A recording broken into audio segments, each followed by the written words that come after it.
the ring and the sand.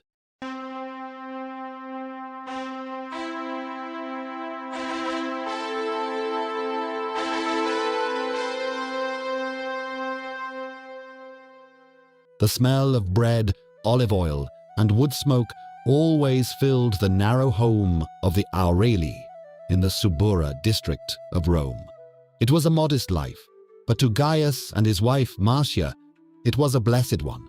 Every evening, by the dim flicker of an oil lamp, Gaius would gather his children, his eldest daughter Lydia, her brother Marcus, and little Julia, to read from the letters of the apostles.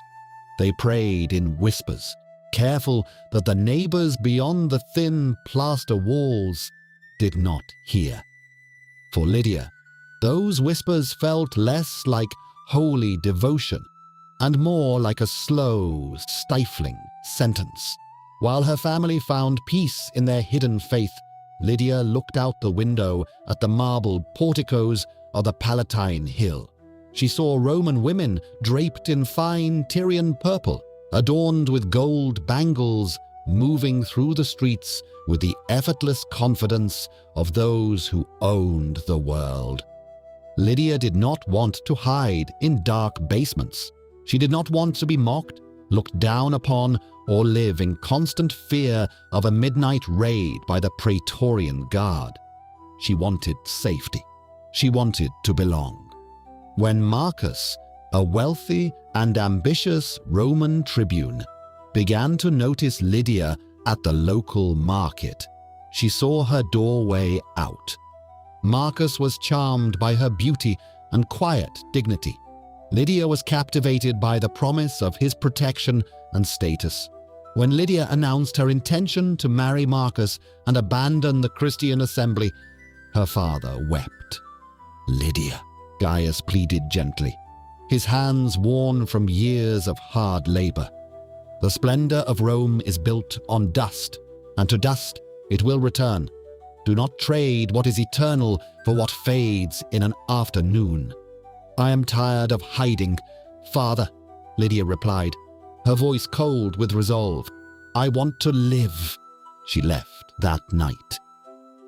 Years passed, and Lydia's transformation into a true Roman noblewoman was complete. As the wife of Tribune Marcus, she lived in a villa bathed in sunlight, surrounded by courtyard fountains and mosaic floors. She wore silk, spoke fluent Greek, and learned to laugh at the casual cruelty of high Roman society. She trained herself to forget the small, humble rooms of her youth, the smell of wood smoke, and the soft hymns her mother used to sing. She convinced herself she was happy. Then came the decrees of Emperor Diocletian, and Rome demanded spectacle. One warm afternoon, Marcus returned home from the Forum in high spirits. "Put on your finest stola, my love," he said, pressing an affectionate hand to her shoulder. "The games today will be magnificent.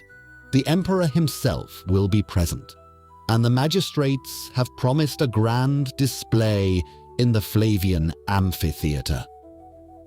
Lydia felt a cold, familiar knot tighten in her chest, but she smiled, brushed away the ghost of a memory, and let her servants dress her. Inside the Colosseum, the roar of 80,000 spectators was like a physical wave.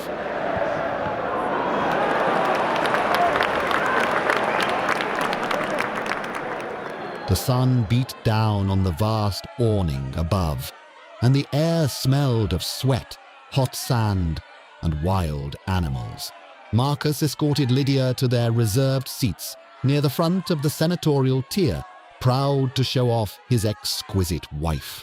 Lydia sat gracefully, keeping her eyes fixed on the imperial box to avoid looking at the trapdoors in the arena floor below.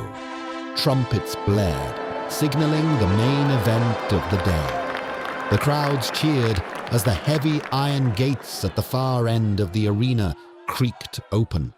Lydia casually glanced down, and her heart stopped beating. Walking out onto the sun-drenched sand was a small, ragged group of prisoners bound to one another by light ropes. In the center stood Gaius. His hair was completely white now. His shoulders stooped, but his head was held high. Beside him stood Marcia, holding the trembling hand of young Julia, who was now a girl of 12. Marcus, her brother, now a young man with his father's steady eyes, stood protectively in front of them all. They did not scream. They did not beg. As the iron grates of the animal dens beneath the arena began to lift, Gaius knelt, pulled his family close, and began to pray. In the stands, the crowd rose to its feet, howling for blood.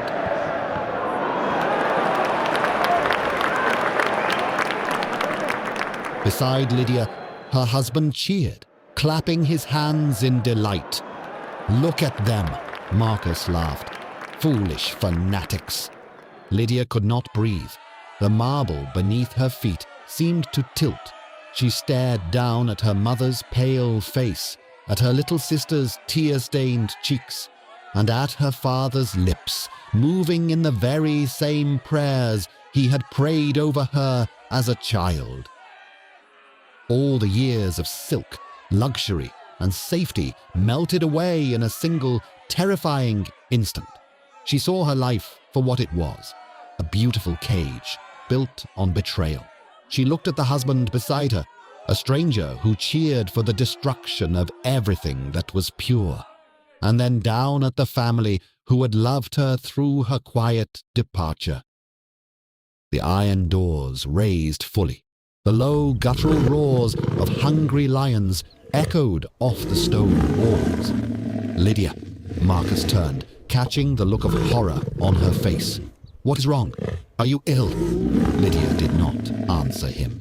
She stood up. "Lydia, sit down," Marcus urged, grabbing her sleeve. "People are looking." With a sudden, deliberate motion, Lydia pulled her arm free. She looked down at the gold band on her finger, the symbol of her comfortable, silent compromise, and pulled it off, dropping it onto the stone bench beside him. "Lydia!" Marcus yelled, his voice turning from irritation to panic. "Where are you going?"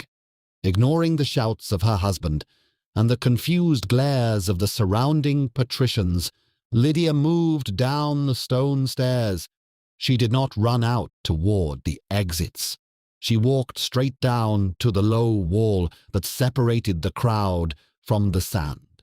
Before the guards could react, the noblewoman in fine silk stepped over the ledge and dropped into the arena floor below. The sand kicked up around her sandals. The roar of the crowd dipped for a brief moment in sudden, baffled confusion. Lydia gathered her long skirts and ran across the open ground. "Father!" she cried out, her voice breaking through the din of the stadium. "Mother!" Gaius opened his eyes. Marcia gasped.